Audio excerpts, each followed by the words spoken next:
Prime Minister Imran Khan will pay a one-day visit to Bahawalpur today. According to a statement issued by the Prime Minister's office, the Prime Minister will meet the leadership of South Punjab in Bahawalpur. Besides, the Prime Minister will be given a detailed briefing on the performance of the active South Punjab Secretariat and development projects in the Bahawalpur division. Later, Prime Minister will attend the Farmers Convention as a special guest under the government's vision of focusing on agriculture, where he will inaugurate not only increased production in South Punjab but also projects to help farmers. The Prime Minister will also address the ceremony. The Prime Minister will plant trees in Lal Sohanra National Park in connection with the ongoing massive tree planting drive in the country and will also review the latest technology for forest protection there. The number of COVID-19 cases in the country has reduced by 20% due to measures taken by the provinces, especially the Sindh government. The National Command and Operations Centre has suggested that people avoid holding meetings at home and asked to follow standard operating procedures during morning processions. On the other hand, the Pakistan Medical Association has expressed deep concern over the rapidly growing number of doctors infected with the coronavirus. According to the details, the number of COVID-19 cases, which exceeded 5,000 last week, has dropped by 20%. The NCOC data shows that 86 deaths and 3,884 cases were reported in a single day, and the number of active cases till August 10 was 84,427, while the level of positive cases at the national level was 7.84%. Pakistan's High Commissioner to the UK, Muazzam Ahmad Khan, has said he hopes the British government will remove Pakistan from Red List in August 26 travel ban update. According to the report, while briefing the journalists, he appraised them of the embassy's contact with the British authorities on the issue of keeping Pakistan on the travel ban list and said that the authorities here should take into account all aspects of Pakistan's data. He also rejected reports of a lack of communication between the two countries on the issue of COVID-19. It's not criticism, but our point of view is important. There is no lack of communication. We are in constant touch with them, he said. The Pakistani ambassador said that in fact, I had the opportunity to talk to British Prime Minister Boris Johnson and draw his attention to the issue of maintaining the red list in Pakistan, which has disappointed the people and migrants in Pakistan, which that they are looking into the matter, he said. He added that the concern raised by the British authorities regarding Pakistan including two important points. One was inadequate genome monitoring of new strains of coronavirus and the other was a lack of testing and data. Turkish Defense Minister has called on Army Chief General Qamar Javed Bajwa and agreed to further enhance cooperation and efforts for peace and stability in the region. According to ISPR, the Turkish Defense Minister reached GHQ where he met with Army Chief General Qamar Javed Bajwa. Issues of mutual interest and defense and security cooperation were discussed during the meeting, while issues related to the security situation in the region, especially the Afghan peace process, were discussed. The meeting agreed to further enhance cooperation and efforts for peace and stability in the region. Turkish Defense Minister supported Pakistan's position on the regional and global issues. Chief of Army Staff General Qamar Javed Bajwa meets Chinese Ambassador to Pakistan Nong Rung on Tuesday at the GHQ, said ISPR. During the meeting, Chief of Army Staff exchanged views on matters of importance, stated ISPR. Matters of mutual interest, defense partnership, development on CPEC and regional security were deliberated in detail. The Chinese representative respected Pakistan's genuine determinations for peace and constancy in the area, as he recapped that Beijing will endure providing substance to Islamabad as a strategic partner. Director General Inter-Service Intelligence Lieutenant General Faiz Hamid also attended the meeting, said ISPR. The Army Chief told the ambassador that both countries need to prevent the schemes of those intimidating their tactical cooperation. On Tuesday, LSC ordered the government not to take any coercive actions against the sugar mills owned by the PTI leader Jahangir Khan Tareen and issued a stay order until the next hearing of a petition contesting the government's sugar pricing. During a hearing at LHC, Justice Rasal Hassan Sayyed issued the directive. The petitioner's lawyer contended at the start of the hearing that the Secretary of Industries had fixed the ex-mill and retail prices of sugar at 84.5 and 89.5 respectively through a notification on July 30. He claimed that the action was illegal and that the petitioners had been harmed by the sugar price fixing. The Lahore High Court ordered the government to hear the sugar mill side of the story before setting sugar pricing. However, the petitioners were not heard and the new rates were set by notification, according to the council. The Board of Intermediate Education Karachi has announced a reviewed timetable for first year examinations after they were suspended due to a strict lockdown. Previously, the exams were programmed to initiate on August 7, but now they will start on August 23 and continue till September 2, according to the newly issued timetable. The Intermediate Board has stated that improvement of division, special chance and short subject examination will start from September 3 onwards. On the contrary, the lockdown was levied in the state as the pandemic coronavirus positivity rates started rising due to the fourth wave of Delta variant. Furthermore, the Sindh government alleviated constraints from August 9th. Karachi police have finalized a security plan for Muharram on Tuesday in which 5,018 law enforcement personnel will be deployed in an attempt to maintain security across the city. As many as 20 senior police officers and 53 DSPs will perform the duties, while 832 NGOs and 4,000 head constables and 113 ladies police personnel would be stationed on routes of the processions and congregations. According to the plan, 15,971 majlis will be held across Sindh, as well as 6,288 and 717 processions would be conducted in different parts of the province. In order to maintain law and order and avoid any untoward incident, the provisional government may impose a ban on pillion riding across Sindh, including Karachi, on the 8th, 9th and 10th of Muharram. Mobile services would be disrupted on the procession routes and adjoining areas of Majlis venue at the different locations in the city.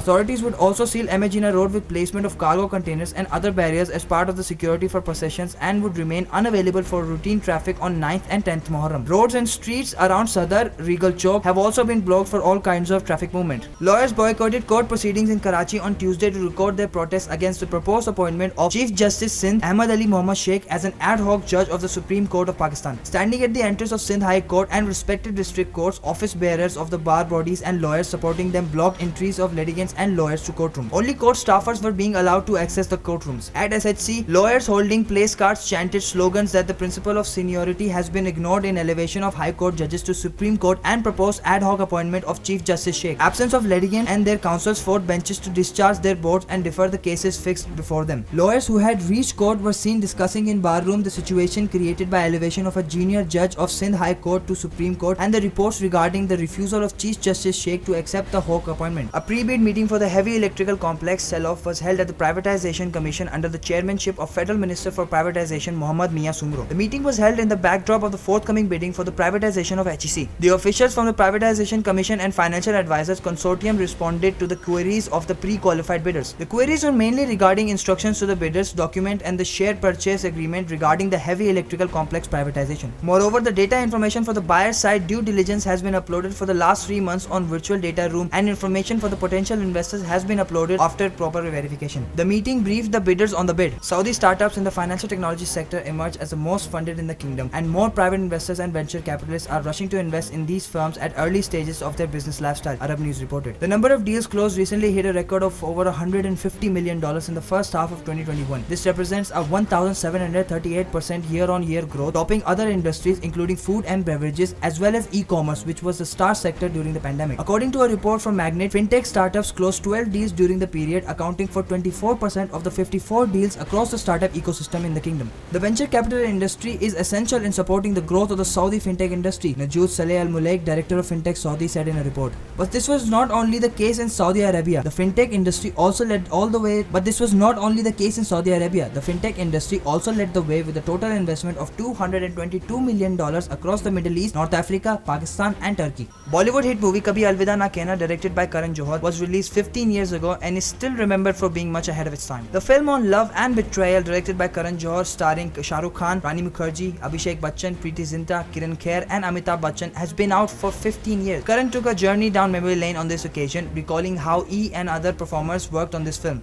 Not only that, but he also mentioned how this team worked on the music. He wrote, "Film will always remain extremely special to me. Tough to fathom that it's been 15 years to all of the memories we've been on set while creating the music and so much more. Here's to the kind of love that's strong enough to never say alvida to." Raj Kundra, Shilpa Shetty's businessman husband, has been in police jail for nearly a month. Raj was arrested for making and producing pornographic videos, and he was also rumored to be one of the case's main conspirators. The most recent development in this case is that on Tuesday, the police opposed the businessman's request to bail. The police warned the court that releasing Raj on the bond would send the wrong message to society and that he would conduct the same act again or even try to flee. According to a story in the Times of India, Raj Kundra filed the charge sheet in April as part of his bail application, but his name did not appear on it or in the FIR relating to the case. The entire order is based on conjecture and surmises and deserves to be set aside. The magistrate failed to appreciate that there is no material against the applicant to even show his alleged involvement in the alleged offence, Kundra's plea added. World number 1 Novak Djokovic has withdrawn from the Western and Southern Open as well as ATP Masters 1000 event. The 34-year-old confirmed the development on his official Twitter on Monday. "Dear fans, I wanted to share with you that I am taking a bit longer to recover and recuperate after quite a taxing journey from Australia to Tokyo. Sadly, that means I won't be ready to compete in the Cincinnati this year, so I'll turn my focus and attention to the US Open and spend more time with my family." Djokovic is in line to become the first man since Rod Laver in 1969 to complete a calendar year of Grand Slam twice in his career. All-rounder Rashid Khan appealed for peace in Afghanistan. He asked the world leaders not to leave his country in chaos amid increasing violence.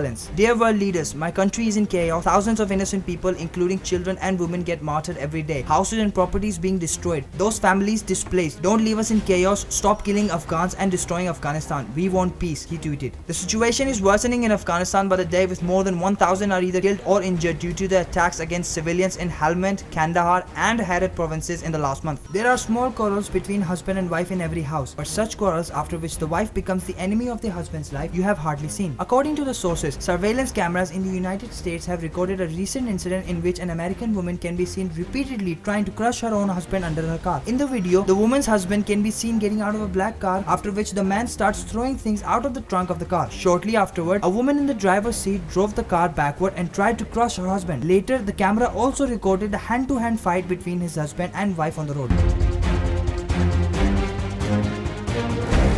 बोल briefs की video सबसे पहले देखने के लिए बोल briefs के channel को सब्सक्राइब करें और बेल आइकन पर क्लिक करना ना भूलें।